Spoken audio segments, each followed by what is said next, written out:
여러분 안녕하십니까, 진성호입니다. 더불어민주당은 정말 의석은 압도적으로 많지만 이런 대충대충 하는 덜렁이 정당 같습니다. 자, 한덕수 대통령 권한대, 지금 윤 대통령의 직무가 정지된 뒤 대통령 역할을 수행하고 있습니다.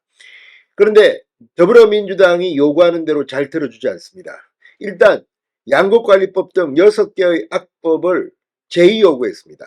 법률안 거부권을 행사한 겁니다. 지금 더불어민주당이 요구하는 김건희 특검법, 내란 특검법, 여기에 대해서도 즉각 공포하지 않고 마지막까지 고민에 빠져 있습니다.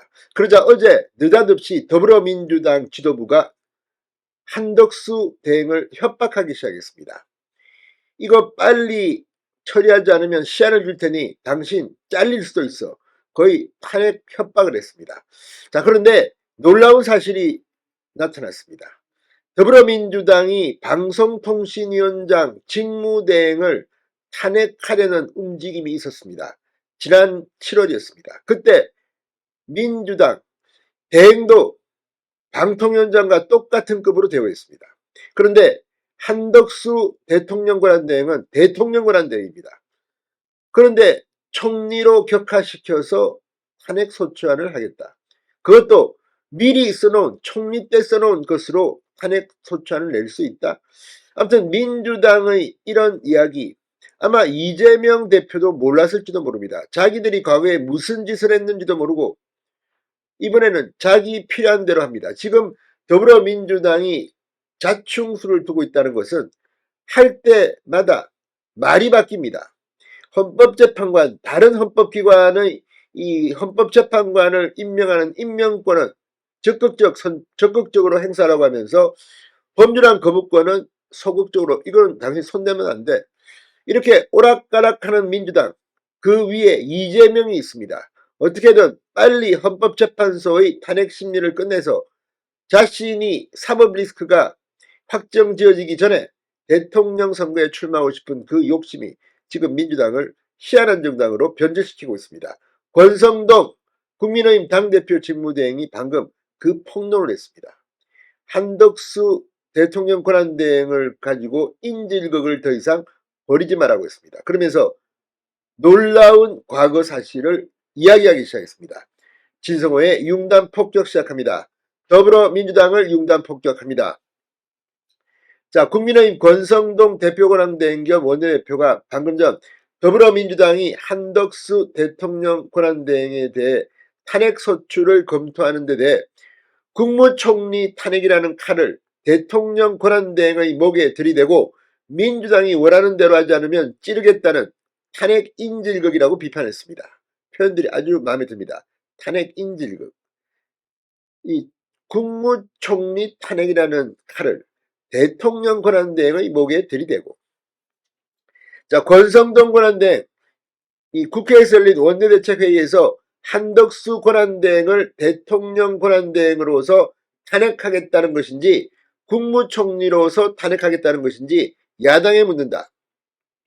이어 더불어민주당 원내수석 부대표가 언론 인터뷰에서 총리 탄핵안을 미리 써놨습니다. 총리 시절 행위에 대해서만 탄핵 사유를 삼으려 한다. 이런 대목을 언급하며 민주당이 한 총리를 탄핵할 사유가 충분하다고 판단했다면 그때 국무총리 탄핵안을 발의했어야 한다.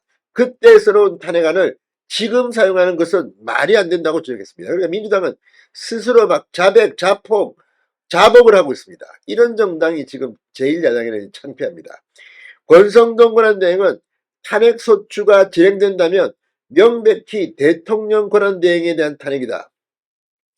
야당은 대통령 권한대행으로서의 직무집행에 대한 책임을 묻는 탄핵소추안을 발의해야 하고 국회는 대통령 탄핵소추에 준하는 대통령 권한대행 탄핵 절차를 밟아야 한다고 말했습니다. 그러니까 지금 어제 박찬대 원내대표 일요일날 긴급히 기자간담회를 열고 한덕수 이 탄핵을 운운한 이유가 뭐겠습니까? 대통령 권한대행으로서 지금 당신이 왜 이 특검을 추진 안 하고 공포 안 하고 이런 걸 하느냐고 협박한 거 아닙니까? 그런데 왜 총리 시절 미리 써놓은 총리 탄핵안을 지금 꺼냅니까? 이러니 민주당이 개판 정당이라는 겁니다. 권성동 권한대행은 또 하나 중요한 사실을 폭로했습니다. 지난 7일 민주당이 이상인 전 방통위원장 직무대행에 대해 탄핵을 추진한 것을 거론하며 당시 국회는 이 직무대행을 방송통신위원장과 동일한 지위로 보아서 탄핵안을 본회의에 상정하였고 이 직무대행은 표결 당일 자진 사퇴했다.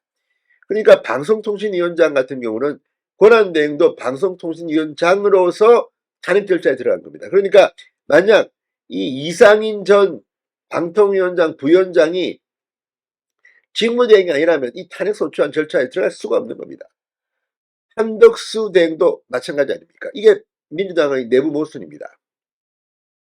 자, 권성동 대행은 국회가 한권한 대행을 국무총리로서 탄핵한다면 이는 이상인 직무대행 탄핵안 상정과 정면으로 모순되는 것이다. 한권한 대행 탄핵안이 발의된다면 재적의원 3분의 2 이상 동의가 필요한 대통령 탄핵소추 절차를 밟아야 한다고 말했습니다. 아무리 민주당이 헌법상 탄핵 절차를 제 멋대로 해석할지라도 우원식 국회의장, 국회사무처가 중심을 잡아달라고 했습니다. 자, 우원식 국회의장 측은 이 건에 대해서는 아직까지 한덕수 대행에 대한 탄핵 이 안이 접수도 안 됐는데 미리 말할 수는 없다고 했습니다. 그렇다면 민주당은 우원식 국회의장 때문에 한 방 맞을 수도 있습니다. 그만큼 지금 민주당의 법률적 기능은 개판입니다. 진성호의 융단 폭격이었습니다. 여러분 감사합니다.